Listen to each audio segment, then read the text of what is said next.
Well, stocks are mixed this morning after that a week's worth of data that sent markets seesawing, all culminating with today's jobs report. So, will markets in September mirror what we saw back in August, a burst of volatility and settling toward the end of the month, or could we be in for more choppy activity ahead? We posed this question to our strategists throughout the week. Here's what they had to say. I think we will see continued volatility during the month of September. I do think we're in for a period of more volatility. That's what the seasonality suggests, the worst month for the S&P 500. I watch the VIX closely. You don't see spikes like that without aftershocks, and that's what we're seeing now. I think we get back and test the August lows in tech. So I think you can have another 5-6% pullback in the NASDAQ 100.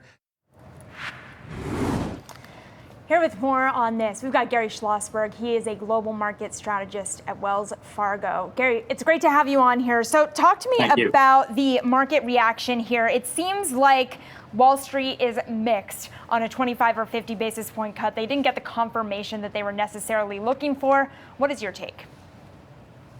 No smoking gun.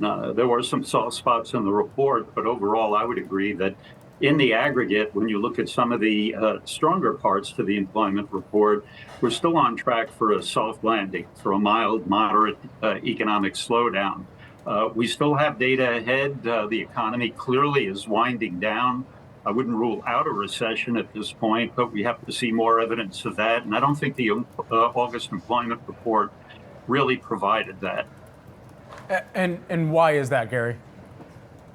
Well, we did have the downward revisions to employment. That was a focus. Clearly, job growth is winding down. But the work week, leading indicators of employment, temp worker employment continued to decline. The declines moderated materially. The average work week was up. Overtime hours in manufacturing were up. The net of it all is that aggregate hours, the total number of hours worked by in the labor market, did actually increase on the month. Not a spectacular report, but still consistent with this steady winding down in economic growth and not falling into a recession, at least not yet. Gary, the underemployment rate is something that I love to look at, U6. It tells us the degree to which folks are able to get the type of work that they're looking for, the number of hours that they're looking for example. It is starting to tick up. It came in just about a basis point above the prior month here. Is that something that is indicative of companies continuing to kind of pare back before they move on to something more drastic like issuing layoffs? Yeah, I think there is a reluctance to lay workers off. We still have the after effects of that post-COVID period, labor shortages, difficulty in finding workers. We think that will temper the slowing in the job market. For now, at least, there are clear indications that the market is softening around the edges. Job openings have been declining, as you pointed out. The underemployment numbers seem to reflect a reluctance to outright lay workers off. So all this to us points toward a shallow employment cycle as we go through what we think will be a soft landing. You know, it was really interesting, Gary, as we were breaking down the numbers earlier with RSM chief economist Joe Bruce. He was making the point about productivity and that flowing through to earnings growth for companies. I wonder how you're evaluating that and what you're seeing on the probability metric that is passing back through to what companies are actually showcasing and trying to show off that they can bring to investors, even given a wobbly type of macroeconomic outlook that they might be tracking up against.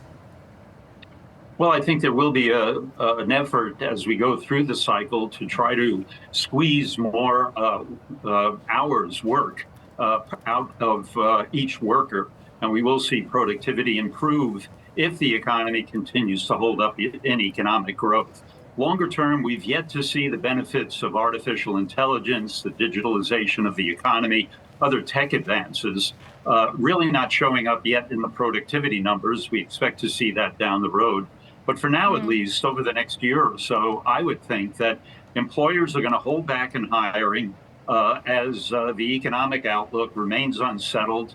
We may not see that strengthen productivity growth, but employers will do what they can to prevent productivity growth from actually rolling over.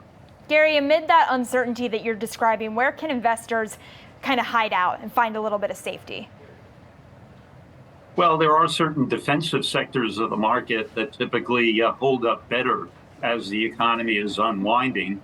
We're looking through that. We're actually focusing on those areas of the market that are fundamentally strong, where the outlook is reasonably good.